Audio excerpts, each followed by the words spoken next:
Hey, what's good, everybody? Thanks for tuning in today. I definitely appreciate it. Um, Today, man, I'm gonna dive back into that situation about where Ohio's bringing tasers back to these prisons, or bringing tasers into these prisons. Excuse me. Um, as everybody knows, with this viral video lately of that guy in Trumbull Prison in Ohio, Northeast Ohio, beating on them two female COs.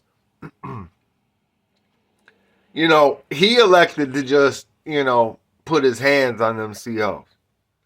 But I've been in Ohio prisons where guys has physically taken mace or taken one of them batons or nightsticks or whatever you call them. They've taken those from COs and in turn used them back on them. And I guess my point is, at what point are they going to just realize they're actually putting themselves in more danger? You know, I always talk about when I first started doing time, the differences between then and now, and there are a lot of them, and they're substantial. But one of the biggest ones I think is the qualifications a CO needs to have now. They just hire anybody. And I've given my opinion about females working in male prisons. I don't think it should be lawful. I don't even think it should be allowed. I wouldn't want any female in my family to work in a male prison. Only because I've done over 20 years in them prisons and I've witnessed firsthand the shit a female goes through every single day. So, and then on top of that, you put them in a prison where, 3 out of every 5 guys aren't ever going home. And then out of the rest of the guys, they're all doing fucking Buck Rogers time. 10 and 15 and 20 years flat. So, and in Ohio, you do fucking day for day. So, well, no, they do got some good time now, but it ain't a lot. And so, they used to have to go to this academy. I believe it was in Columbus. I ain't 100% sure on that, but I think it was. But it was almost like a boot camp, and COs had to go, and they had to physically be capable of the job. And now you walk through a prison, man, and it's disgraceful. Like, these COs are not going to stop anything. Anything. At Mansfield Prison in Ohio is one of the most dangerous prisons in our state. And on third shift, there's a female short person that works in the hole. A midget. I know that word is, I don't know what short person, midget, whatever you want to call her. She, I ain't never had no issue with the lady. I don't have an issue with the lady, but I'm just explaining to you what type of people they're hiring and putting in dangerous prisons. Mansfield Prison is one of the most dangerous prisons in Ohio, and on third shift, there's a female lady. She can't be any taller than 4 feet. When she does her rounds, because every half hour in the hole, a CO has to come flash their light in the cell and make sure everybody's alive and okay. And when she does her rounds, she has to carry a milk crate with her so she can step on it and look in the cell window and check on you. And my point is, if something were to jump off in that prison, man, you know how many sickos in there? And just absolute dangerous people doing life, never going home. And that prison's on high alert all the time. In Toledo prison, go Google videos on Toledo prison. You're gonna see a lady, Miss Shabergoa. She's a CO. She pickets outside that prison. And she works there because of how bad it is for females there. That's the only prison where I've been where I've seen they had. I've been in other prisons where they got shields for like riot gear, like when some shit jumps off. I've explained in older videos. In Ohio, every state's got a version of it, but in Ohio, it's called the SRT team, the Security Response Team.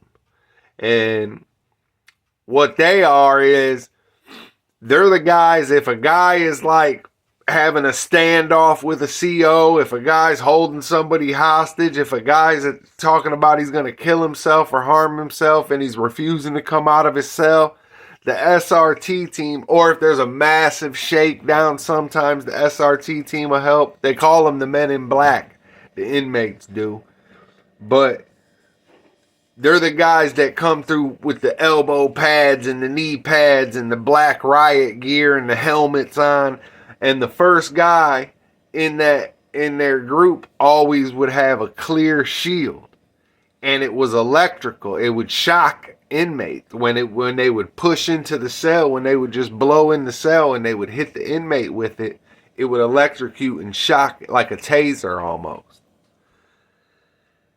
But I've seen inmates, a inmate, take one of them shields and attempt to use it on the CO. I've seen inmates take their nightsticks from COs. I've seen that happen at Lucasville and Lebanon, where an inmate got a hold of the nightstick and started beating the CO with it.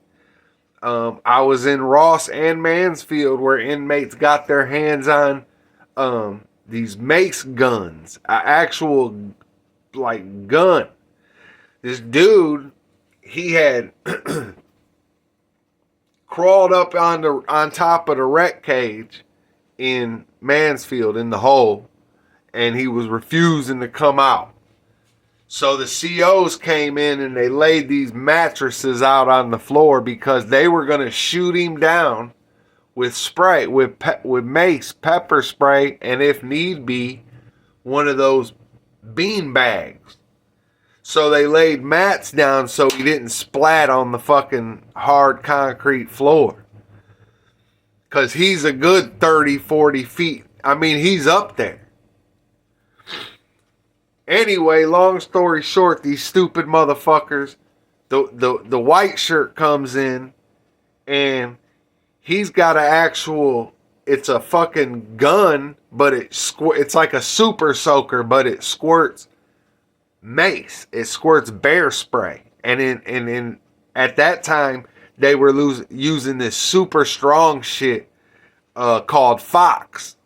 And I'm talking about one squirt out of one of those little gas station cans of this shit will air out a whole fucking cell block.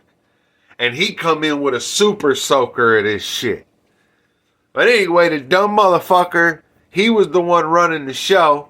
So he comes in and shit, and he, they get to spreading out these fucking mattresses, and he sets his fucking gun down to spread these mattresses out. And then they just all walk out. They attempt to get him down. They had fired a couple times. He don't respond. And so now they're waiting on even higher boss to give a command to shoot him down. And in the midst of all that, they walked out and he left his fucking mace gun right in the rec cage on the floor. And so as soon as they walked out and locked everything back up, because they had to walk out of the rec cage and then out of the actual dorm, and they're locking his cage back up so he can't get out. And then the door, he hops down, grabs the gun, and crawls back up there. And now he's airing them out when they try to come in. I've seen guys take blocks hostages with their own fecal matter and shit like that, like in Lucasville. And you can watch old videos on that. And the point is, they're going to attempt this experiment in high security prisons. Lucasville, Lebanon, Ross, probably Toledo and Mansfield are also going to be involved, right? Them are the 5 worst prisons in our state. by a long shot. They're the most violent. They're where the most murders happen. They're where the most sexual assaults happen. They're where the most everything happens. Them are the top of that's the top, tippy top in the state of Ohio. And now they're going to arm their COs with tasers. At Toledo prison, I've done over 10 years at that prison. Half of that staff is females. You know, go watch my old videos on some of the shit I've talked about at that prison. It'll blow your mind. But the point is, they're basically they're putting lives in danger now. These motherfuckers don't care, man. These motherfuckers don't care. You come in there with a taser, a female ain't gonna be able to overpower. There's guys in there that are straight bug outs, man. They're so goddamn medicated up and gone off meth and K2, man. There's gonna be a big time issue, y'all. It's gonna get crazy. So stay tuned. I'm gonna try to keep y'all posted on the situation with these tasers in Ohio prisons. If you enjoyed today's video, please hit the like and subscribe button, share the video, comment on the video. And until next time, it's the Hoodie Man, y'all. Stay safe.